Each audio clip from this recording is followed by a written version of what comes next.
दोस्तों, कैसे हैं आप सभी लोग। एक बार फिर से वेलकम है आपका मेरे YouTube channel study with Yogesh में। आज आपका डेली रूटीन की जो क्लासेस होती हैं, यानी जो सब्जेक्ट की क्लास थी वो नहीं आएगी। मैंने कल आपको इन्फॉर्म कर दिया था, क्योंकि थोड़ा सा वर्क पड़ने की वजह से मैं उस पर काम नहीं कर पाया। तो आपके लिए एक अलग वीडियो है जिसमें आपके बहुत से सवालों का जवाब मैं दूंगा और साथ ही साथ कुछ अपने बारे में बताऊँगा। यानी अगर आप हर चीज़ अपने लिए सुनेंगे, कभी थोड़ा मेरे लिए भी आपको सुनना होगा, ठीक है। ये भी एक प्रकार का जवाब ही है। पहली चीज़ मैं आप लोगों को बताऊंगा कि कैसे हम लोग आगे बढ़ें, कैसे हम सिलेक्शन लेंगे, कैसे मोटिव रहें, ये भी मैं आपको समझाऊंगा। और दूसरा, आपके जो सवाल मैंने आपसे पूछे थे कि आपको क्या क्या जवाब चाहिए, उसके बारे में भी आपको बता दूंगा, ठीक है। देखिए, सबसे ज़्यादा क्या, बेसिकली मैं एक चीज़ सुनता हूँ, सर आप में एटीट्यूड बहुत है, आप जवाब नहीं देते हैं, रिप्लाई नहीं करते हैं। अब एक बात खुद कॉमन सेंस से होना चाहिए आप लोगों को, बहुत से लोगों को ये समझ आना चाहिए कि इतने लोगों का रिप्लाई कैसे दिया जा सकता है। बताओ, अगर मैं रिप्लाई देने में लगे रहूँगा, कब वीडियो बनेगी, कब क्विज बनेगी, कब आप लोगों की मतलब ये मैटर वगैरह तैयार होगा, तो ये पॉसिबल नहीं है। अभी भी अगर मैं टेलीग्राम खोलूँ तो उसमें 1,500 से 2,000 मैसेज आपको पेंडिंग पड़े दिखेंगे, ठीक है। व्हाट्सएप वाला जो मैंने नंबर दिया था उसमें खोलूँ, 300-400 मैसेज उसमें दिखेंगे। फेसबुक मैसेंजर अलग है, इंस्टाग्राम में अलग इवन मैसेज आते हैं। तो इतना पॉसिबल नहीं हो पाता कि हर किसी को रिप्लाई दिया जा सके, हर किसी का जवाब दिया जा सके। अब कोई हेलो लिखेगा, हेलो का जवाब मांगता है, अब कैसे पॉसिबल है बताइए। तो इसको आप किसी भी तरीके से एटीट्यूड से मत जोड़िए। आप समझिए दूसरे की समस्या को भी, कि समय की भी एक क्या होती है, कमी होती है। इसके अकॉर्डिंग मैं आपको रिप्लाई नहीं दे पाता है, ठीक है। दूसरा चीज़, बहुत से लोग पूछ रहे थे सर आप ना थोड़ा सा डेली रूटीन बता दीजिए, आप कैसे क्या करते हैं, कैसे मैनेज करते हैं। मेरे डेली रूटीन से भी आपको बहुत ज़्यादा मोटिवेशन मिलेगा।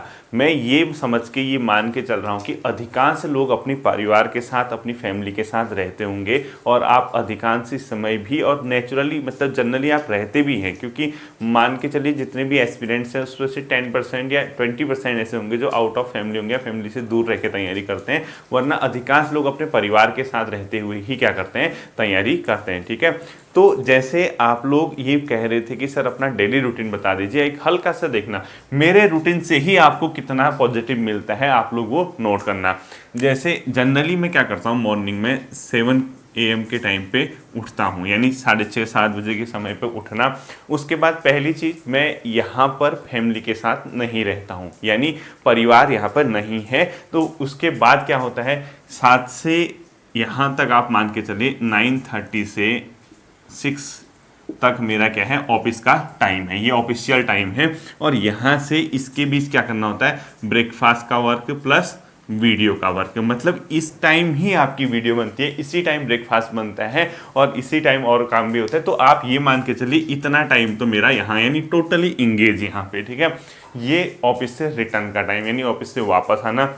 उसके बाद आपके लिए अपना खुद के लिए रात का डिनर का वर्क हो गया, साथ ही साथ आपके क्विज का वर्क है, साथ ही साथ नेक्स्ट डे की वीडियो का वर्क है। तो मतलब आप ये मान के चलिए टोटली इंगेज शेड्यूल है। अब आप खुद बताइए, जब मेरा इस टाइम पे मैं इसको ऐसे यूटिलाइज करता हूँ, आप में से कितने लोग ऐसे हैं जो अकेले रहते हैं, जो परिवार से दूर रहते हैं। अधिकांश लोग परिवार के साथ रहते हैं। तो आपको जो ये वाली मतलब जो एक्स्ट्रा जो आपका मेरा टाइम लगता है, उसका आपका दिक्कत नहीं है, ठीक है। जब मैं यहाँ, जैसे आप बेरोजगार हैं, घर पे बैठ के तैयारी कर रहे हैं, तो इस दौरान तो आप वैसे ही तैयारी कर सकते हैं। हालांकि जो प्राइवेट सेक्टर में काम करते हैं उनका थोड़ा सा क्या है, दिक्कत उनके लिए है ही है, ठीक है। बावजूद इसके मैं आपके लिए क्या करता हूँ, मेहनत करता हूँ, डेली वीडियो लाता हूँ, डेली आपको कोई ना कोई चीज़ सिखाता हूँ, और इससे क्या होगा, आपका एक न एक दिन सिलेक्शन श्योर होगा। अब एक चीज़ नोट करना, जब इतना काम होने के बाद, डेली वर्क करने के बाद, डेली मेहनत करने के बाद मैं वीडियो आप लोगों को ला रहा हूँ, तो इसका रिजल्ट भी दिख रहा होगा। अब कैसे आप कहोगे सर रिजल्ट कैसे देखता है, हर कोई इंसान जो मेहनत करता है उसका परिणाम श्योरली आपको देखने को मिलेगा। मैंने पहले भी कहा था, एक काम करना, मेरी प्लेलिस्ट में जाना, सबसे लास्ट में देखना एक डेमो वीडियो नाम से होगा, उसमें संविधान संशोधन वाला जो वीडियो होगा उसको जरूर देखना। वो मेरी यूट्यूब की पहली वीडियो थी, और आज भी मेरे लिए सबसे बेस्ट वीडियो वही रहेगी, क्योंकि उसी से मैंने आपके लिए यूट्यूब पे शुरुआत की थी। उस वीडियो को देखना और आज की वीडियो में देखना, क्या कॉन्फिडेंस होता है, क्या पढ़ाने का तरीका होता है, कितना इंसान में निखार आता है मेहनत करने के बाद, इसका आप एनालाइज जी मतलब बहुत अच्छे से कर लेंगे। और ये टाइम ज़्यादा नहीं हुआ है, पिछले 8 से 9 महीने के अंदर ही चेंजेज आए हैं। तो आपको ये समझना होगा कि मेहनत का परिणाम भले ही धीरे धीरे दिखे, लेकिन दिखता ज़रूर है।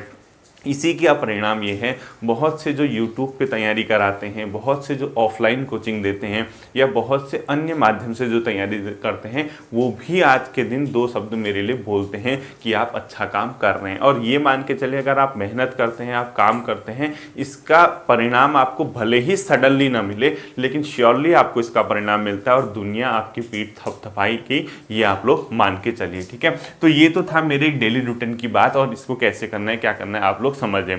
अभी देखो, आप लोगों को क्या करना है, इस टाइम पे आपको मेहनत करनी है। यानी आपको अभी क्या बढ़ना है, आगे बढ़ते जाना है, और आगे ऐसे बढ़ना है कि आपको निरंतरता, आपको धैर्य, इन चीज़ों का परिचय आपको यहाँ पे देना होगा।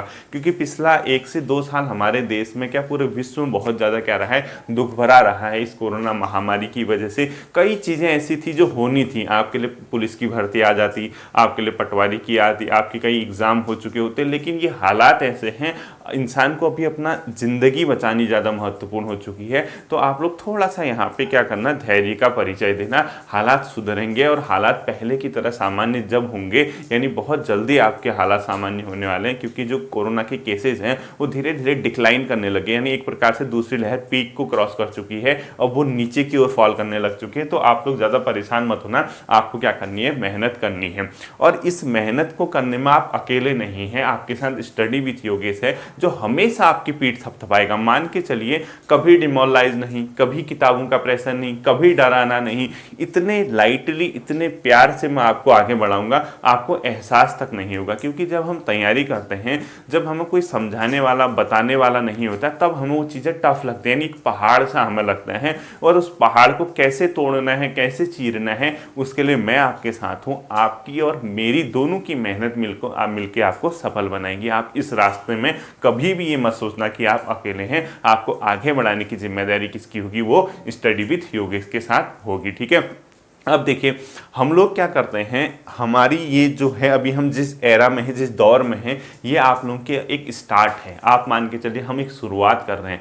मेरा सपना आपको राज्य की उच्च सेवाओं में पहुंचाना भी है, और इसके लिए सिर्फ आपको एक बार सेटल होना होगा, अपने पैरों पे खड़ा होना होगा।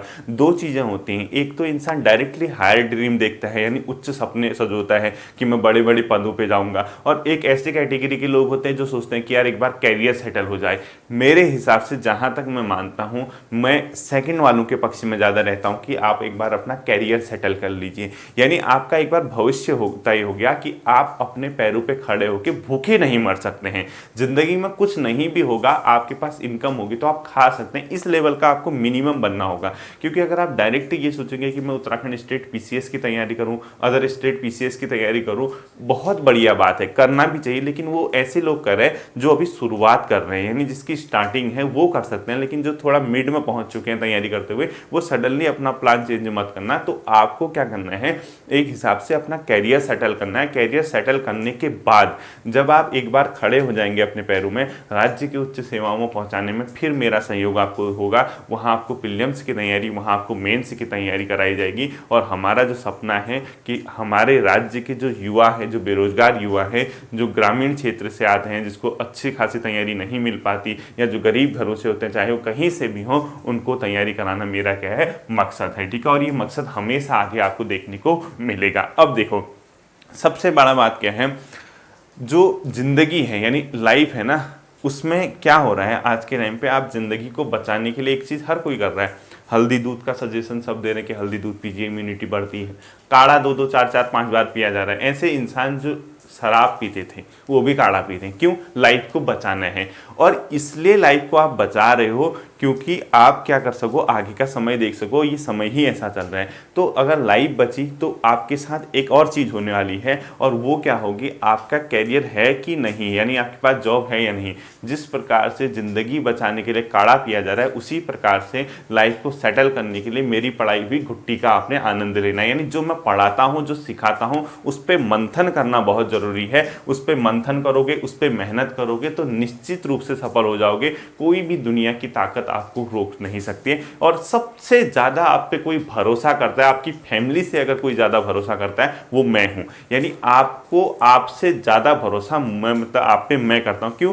मुझे पता है कि होता क्या है, हर किसी के पास माइंड है, हर कोई कर सकता है, लेकिन थोड़ा सा उसको दिशा निर्देश की ज़रूरत होती है, थोड़ा सा उसको डायरेक्शन की ज़रूरत होती है। और ये मैंने फील भी किया है। जब से मैं यूट्यूब पे आया हूँ बहुत से लोगों में चेंजेस मैंने देखे हैं, परिवर्तन देखे हैं। लोग जीरो से हीरो बनने की कगार पे आ चुके हैं। क्यों? क्योंकि उनको सिर्फ सिखाया गया कि ऐसा कीजिए, ये कीजिए, वो कीजिए, उसी क्रम में वो करते रहे। आज वो जहाँ से शुरू किया था उसके कंपैरिजन में बहुत ज़्यादा डिफरेंट हो चुके हैं। ज्ञान हो रहा, नॉलेज हो रहा। परीक्षा तो एक प्रकार का आपका टेस्ट है कि वो देखेगा कि यार ये हाँ बंदा कर सकता है, नहीं कर सकता। नॉलेज होगा ना आने वाला क्वेश्चन भी आप करके आ जाओगे। वो क्यों? क्योंकि आपका एक्सपीरियंस बोलेगा। आपके 4 ऑप्शन देखने को मिलेंगे, उस ऑप्शन पे आप एनालाइज करोगे, मंथन करोगे, उसके अकॉर्डिंग आपका खुद ही स्वाभाविक रूप से क्या हो जाएगा, सिलेक्शन हो जाएगा। तो पढ़ते रहना है, बिल्कुल भी नहीं घबराना है। और इसका एक और एग्जाम्पल देता हूँ। देखो जॉब की इंपॉर्टेंस क्या होती है।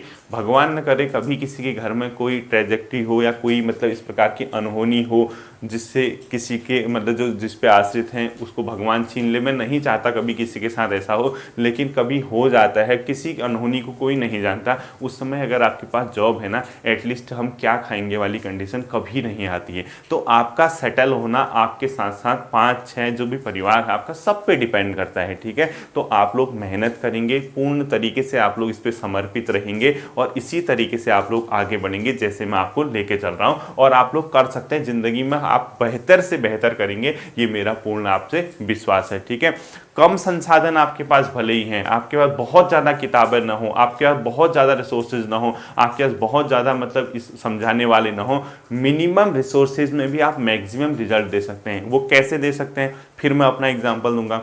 मैंने परसों लिखा भी था अपने कम्युनिटी टैब में, ना मेरे पास डिजिटल बोर्ड है, ना मेरे पास पीडीएफ की फैसिलिटी है, ना मेरे पास मतलब एडवांस कोई ऐसी फैकल्टी है जो आपको करा सके, ना मैं कोई किताब वगैरह छाप सकता हूँ, ये कुछ नहीं कर सकता हूँ। एक वाइट बोर्ड है, पहले अब थोड़ा सा बड़ा हो गया, जो स्टार्टिंग से जुड़े वो देखते होंगे, पहले छोटा सा था क्योंकि एक प्रकार का डेमो लेके आया था मैं। एक छोटा सा, सबसे पहली वीडियो जो थी वो एक वाइट बोर्ड पे होती थी, जो बीएड वगैरह करते हैं वो लोग लेके जाते हैं, वो फोल्डिंग वाला जो वाइट बोर्ड होता है। उसके बाद थोड़ा सा बड़ा लेके आया, अभी ये यहाँ पे पहुंचा हूं। ठीक है, तो मेरे पास क्या है कि विजन है, एक प्रकार का दृष्टिकोण है कि हम लोग आगे, आपको मैं कैसे आपको आगे ले जाऊं, कैसे आपको सेटल करूं। और मिनिमम रिसोर्सेज के होने के बाद भी मेरे साथ मैक्सिमम लोग जुड़ चुके हैं। क्यों? क्योंकि भरोसा जताया है, क्वालिटी उन लोगों ने देखी होगी, उनको मिला होगा कंटेंट अच्छा, तो इस वजह से वो लोग मेरे साथ जुड़े हैं। कभी भी आप लोगों ने एक चीज़ नोटिस की होगी, मैंने कभी आपसे ये नहीं कहा कि मेरे चैनल को सब्सक्राइब कीजिए, मेरे चैनल को बेल आइकन दबाइए, कभी नहीं कभी कहूँगा, और न कभी फीस की बात सुनी होगी। सिर्फ इतना मैं कहता हूं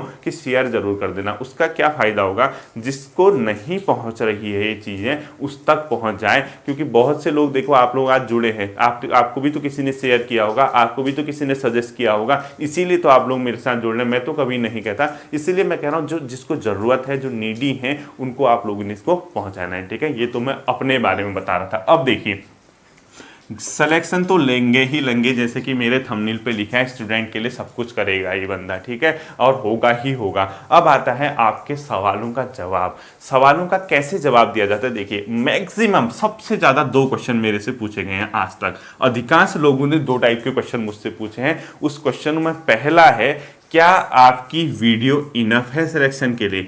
यानी ये जो क्वेश्चन है उसमें पहला क्वेश्चन है, सर क्या आपकी वीडियो हमारे लिए इनफ है कि हम सिलेक्शन पा जाएं।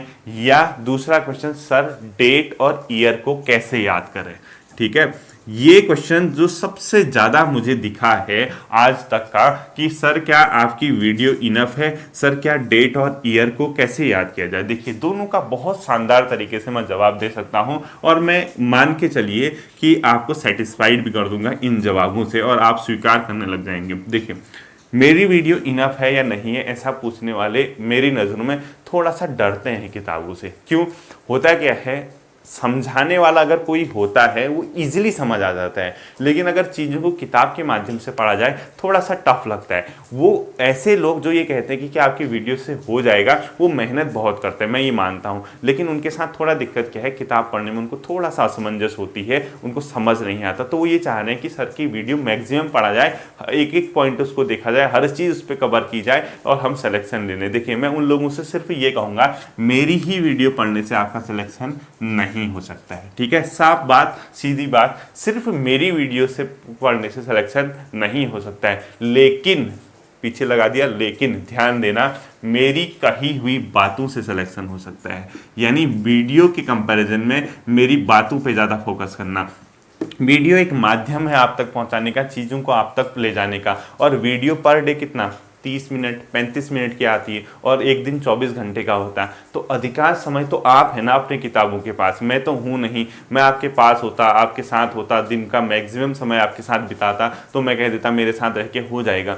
ये आपके सफलता में एक बहुत बड़ा रोल निभाएगा, लेकिन ये जो है ये पूर्ण रोल निभाएगा। बातों का क्या मतलब होता है, देखिए मैं आपको समझाता हूँ कहाँ कैसे ध्यान देना है, किस चीज़ को कितना पढ़ना है, होमवर्क पे क्या करना है, किस दिन क्या करना है, किसको कितना समय देना है, आपको कैसे मेहनत करनी है। ओवरऑल सिलेक्शन लेने की जिम्मेदारी आपकी है।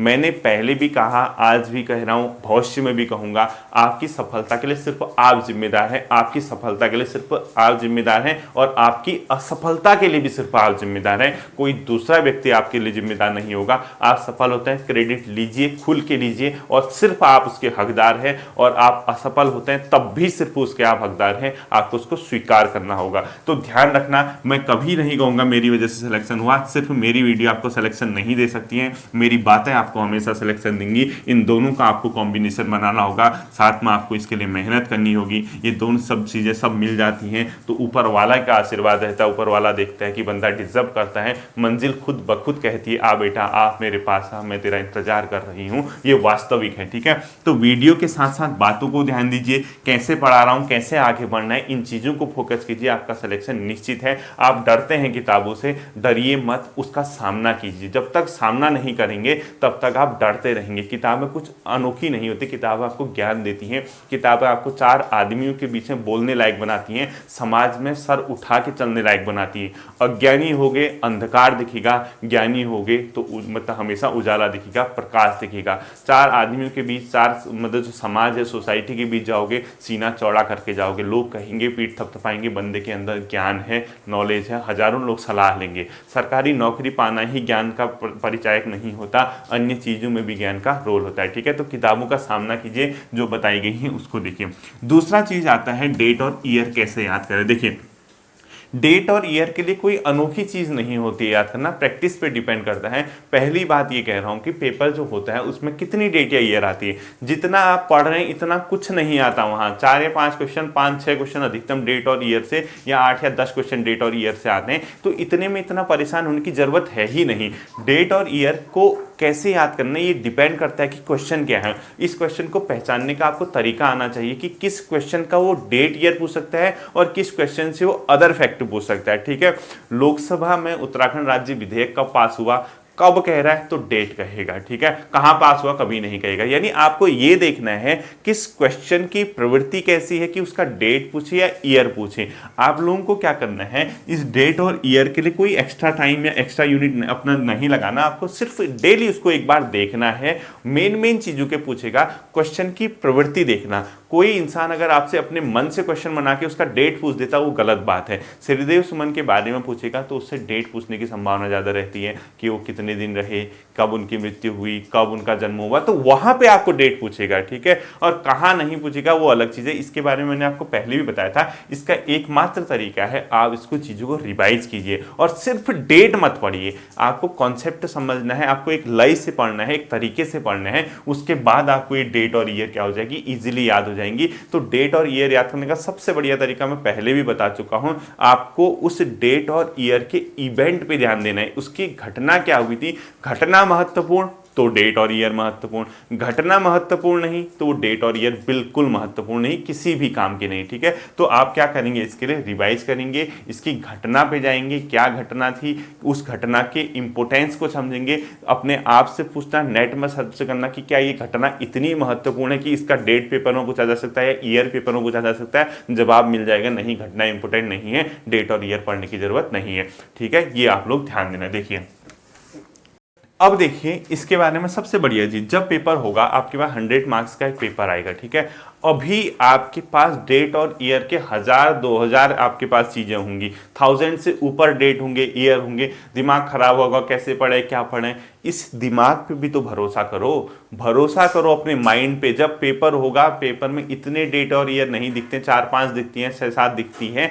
तो हमारा जो दिमाग है पेपर जैसे ही हाथ में आता है सारा का सारा माइंड हमारा उस क्वेश्चन पे फोकस करने लग जाता है, पढ़ा होगा सीधे क्लिक कर जाएगा। आपसे कोई ऐसा नहीं कह रहा कि डेट और ईयर बिना ऑप्शन के आप लोग याद करो, आपको 4 ऑप्शन दिखेंगे, जरूर दिखेंगे, उस घटना को पढ़िए, अपने माइंड पे भरोसा कीजिए, रिवाइज कीजिए, इसका एकमात्र तरीका यही है। और इजीली अपने आप में डेट और ईयर याद हो जाएंगे जब आप इसके इवेंट या घटनाओं को समझेंगे और उसकी महत्वता को समझेंगे, कितना वो इंपॉर्टेंट है, तभी आपको याद हो सकता है, वरना ये याद नहीं हो सकता है। ठीक है, अगला जो चीज आई थी, 2 चीज आई थी मेरे पास, क्या, अधिक एज वाले यानी ओवर एज जो हो रहे हैं, और कम एज वाले और पहली बार तैयारी करने वाले। ठीक है, इसके बारे में भी मैं कमेंट में पढ़ रहा था, इसमें लिखा था सर जैसे ओवर एज हो रहे हैं तो वो क्या करें। ओवर एज किसको कहते हैं पहले मुझे बताइए। अगर आप ग्रुप सी के पेपर दे रहे हैं उत्तराखंड में एग्जाम, उसके लिए एज है 42 ईयर। अगर आप लेस देन 40 हैं तो मेरी नज़रों में आप ओवर एज नहीं है, क्योंकि आपके पास सामने अपॉर्चुनिटी है,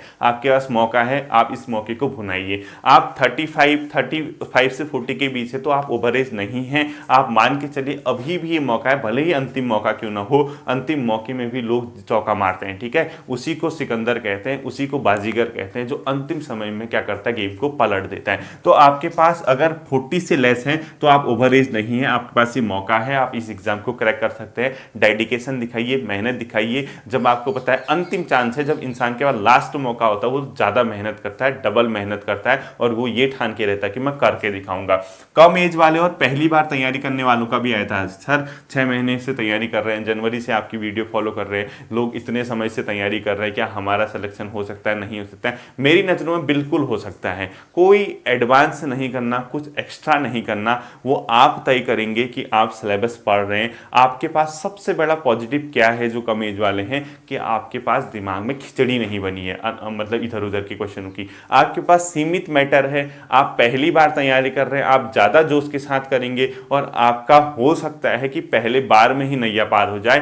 क्यों? क्योंकि आपके पास सही डायरेक्शन अगर है, आप सिलेबस के अकॉर्डिंग पढ़ रहे हैं, आप सही तरीके से जा रहे हैं, आप मेहनत कर रहे हैं, तो आपका हो सकता है और होगा, निश्चित रूप से होगा, ये मान के चलिए। समय आपके पास पर्याप्त है, इतना कम समय भी नहीं है कि आपका सिलेक्शन नहीं हो सकता है। ठीक है, ये अब देखिए पढ़ने का सही तरीका जो पूछा गया था, सर पढ़ने का सही तरीका क्या हो।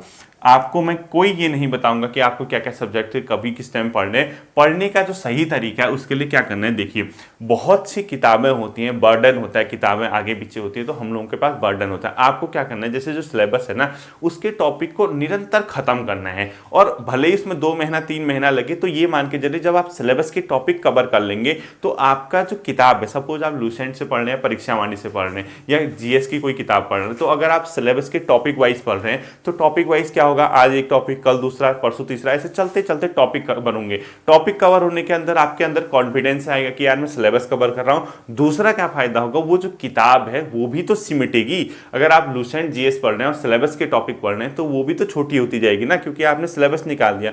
तो पहली रिक्वेस्ट मेरी आपसे ये है, सबसे पहला काम आप लोग ये करना कि उसके सिलेबस के टॉपिकों को पढ़ना। उन टॉपिक को पढ़ने के बाद वो किताब खुद ही क्या हो जाएगी, छोटी हो जाएगी। जब आपके पास सिलेबस कंप्लीट होगा, नया आपके पास समय, मतलब फिर समय बचता है, तो उसके बाद आप लोग उसमें क्या करेंगे, एक्स्ट्रा चीजों की ओर ध्यान देंगे। ठीक है, तो कोई भी किताब हो बहुत बर्डन मत बनाना, 2-4 किताबें अपने आसपास रखना, देखना कि सिलेबस में क्या दिया है, उसके नोट्स बनाना। जैसे ही वो कवर होता है, सिलेबस कंप्लीट होता है, तो आप उस पूरी किताब को जो मेन टॉपिक होंगे उसको तैयार कर लेना है। ठीक है, तो पढ़ने का सही तरीका ये होगा। अब आता है समय किसको अधिक दें, ये भी कमेंट देख रहा था मैं, समय किसको अधिक दें। देखिए समय के लिए 2 टाइप की कैटेगरी है। एक तो ऐसे स्टूडेंट हैं जो नए हैं, एक ऐसे हैं जो ओल्ड हैं। जिसकी उत्तराखंड और हिंदी अच्छी है वो जीएच को ज़्यादा समय दे और कंप्यूटर को। यानी मैं क्या कहना चाह रहा, जिसकी उत्तराखंड प्लस हिंदी बेहतर है, यानी इसको ऊपर की ओर निशान किया है, तो वो किसको ज़्यादा समय देंगे, वो देंगे जीएस प्लस कंप्यूटर को। सीधी सी बात है, मतलब इसमें कोई दिक्कत नहीं है कि किसको ज़्यादा समय दें, ठीक है। लेकिन जो नया स्टूडेंट है वो किसको समय देगा, उत्तराखंड प्लस हिंदी, क्योंकि अगर उसका उत्तराखंड और हिंदी कमजोर है तो उसको किसको समय देना है, उत्तराखंड प्लस हिंदी को अधिक समय देना है। जबकि दूसरे सब्जेक्ट को कम समय वो देगा तो चलेगा, क्योंकि दूसरा सब्जेक्ट मेरे साथ वो तैयार कर ही रहा होगा। तो इतना परेशान मत होना कि किसको ज़्यादा समय दें और किसको कम समय दें, ठीक है। तो ये सिंपल सी बात है। अब आता है सर हिंदी कब पढ़ाओगे, हिंदी बहुत से क्वेश्चन आते हैं, सर ज्योग्राफी पढ़ा दो, सर हिंदी पढ़ा दो, सर कंप्यूटर पढ़ा दो।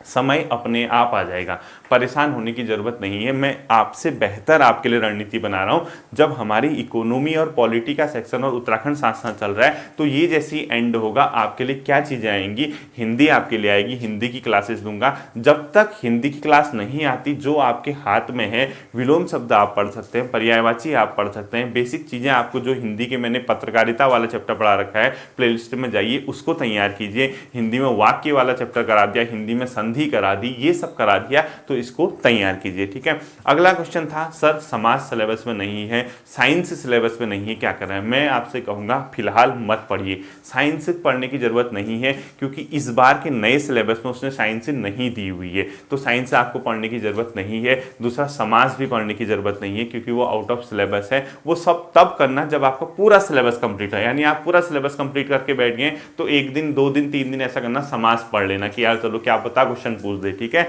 तो एक और क्वेश्चन था सर संधि में स्वर संधि दी है, क्या व्यंजन और दूसरी संधि पढ़ने की जरूरत है। अगर आपकी स्वर संधि में स्वर संधि कंप्लीट है, पूरी तरीके से तैयार है, तो व्यंजन संधि एक आध नजर मार लीजिए, जरूरत नहीं है वैसे पढ़ने की, आपको कोई जरूरत नहीं है, ठीक है। तो ये चीजें थी। अब देखिए एक आध चीजें लास्ट में आपको मैं बताऊंगा, कंप्यूटर कैसे तैयार करना है। कंप्यूटर के लिए जो सिलेबस के टॉपिक है ना, जो जो आपको आता है, इंटरनेट आपको आता है, इनपुट आउटपुट आपको आता है, लैंग्वेज आपको आता है, वो ल्यूसेंट से तैयार कीजिए। ल्यूसेंट कंप्यूटर की एक अलग बुक आती है। जो नहीं आता है, उसने साइबर एक्ट वगैरह दिया है, वो आपको आएगा ही नहीं, मैं जानता हूं, क्योंकि वो एक्ट जो हैं वो मैं करा दूंगा आपको, लेकिन समय आने तो हिंदी और कंप्यूटर साथ चलेगी, उसके हिसाब से हम लोग चलेंगे, तो उसका भी समय आएगा और धीरे धीरे हम लोग क्या करेंगे, अपनी चीज़ों को कंप्लीट कर लेंगे। बहुत ज़्यादा परेशान होने की ज़रूरत नहीं है, ठीक है।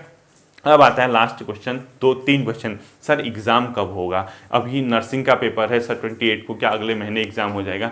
नर्सिंग का पेपर इसलिए जल्दी हो रहा है क्योंकि अस्पतालों में ज़रूरत है, क्योंकि जो हमारा ये हेल्थ सेक्टर है, यहाँ पे कार्मिकों की कमी है, यहाँ पे नर्सों की कमी है, इसीलिए वो पेपर सडनली कराया जा रहा है। आपके पेपर की अलग टेंडेंसी है, वो कोरोना काल के रहते नहीं हो सकता है। जब कोरोना की केसेस कम होंगे, हालात सामान्य होने लगेंगे, तब आपका क्या हो जाएगा, पेपर हो जाएगा। सर समीक्षा की अधिकारी की जो पोस्ट आई हैं उसकी तैयारी, उसको यहाँ पे बताने का कोई औचित्य नहीं है। जिसने भी ये पूछा था, आप टेलीग्राम पे मुझे मैसेज करना। अगर आप ग्रुप में नहीं जुड़े हैं तो आपको अबाउट वाले सेक्शन में क्या मिल जाएगा, ग्रुप मिल जाएगा, वहां से आप लोग क्या करेंगे, टेलीग्राम पे ऐड हो जाएंगे। और लास्ट क्वेश्चन था सर कट ऑफ कितनी जा सकते हैं जनरल की। मेरी नज़रों में जनरल कुछ नहीं, एससी कुछ नहीं, एसटी कुछ नहीं, ओबीसी कुछ नहीं, मेरे लिए आप सब छात्र हैं और मैं ये चाहता हूं कि मेरे छात्र अधिकांश अंक प्राप्त करें, यानी जितना मैक्सिमम स्कोर कर सकें। कट ऑफ हमारे हाथ में नहीं है, कट ऑफ तो वही डिपेंड करता है आपके कंपटीशन पे। तो आप मेरे छात्र हैं, आप किसी भी कैटेगरी के हैं, आप एससी हैं तब भी मैं चाहता हूं आपकी 90 आए, आप जनरल हैं तब भी मैं चाहता हूं 90 आए, यानी आप अधिकांश मार्क्स लेके आइए, आप बेहतर से बेहतर स्कोर कीजिए। कट ऑफ की कैटेगरी हमारे हाथ में नहीं है, वो खुद ही अपने आप में क्या हो जाएगी, बन जाएगी, ठीक है। बाकी मेहनत कीजिए, ये बंदा हमेशा आपके साथ रहेगा, हमेशा आपके लिए समर्पित रहेगा। जहां भी आपको दिक्कत होगी वहां ये बंदा खड़ा रहेगा। कल फिर मिलता हूं आपके साथ अगले सेशन में। आप लोग अपना ध्यान रखना, अपने परिवार का ध्यान रखना और मेहनत में किसी भी प्रकार की कमी मत आने देना। याद रखना, आप कर सकते हैं, आप करेंगे, आपको करना होगा, आपको सिलेक्शन लेना होगा, आपको अपना नाम रोशन करना होगा। इन्हीं शब्दों के साथ आज की वीडियो को मैं एंड करता हूं, फिर मिलेंगे, ध्यान रखिए, थैंक यू।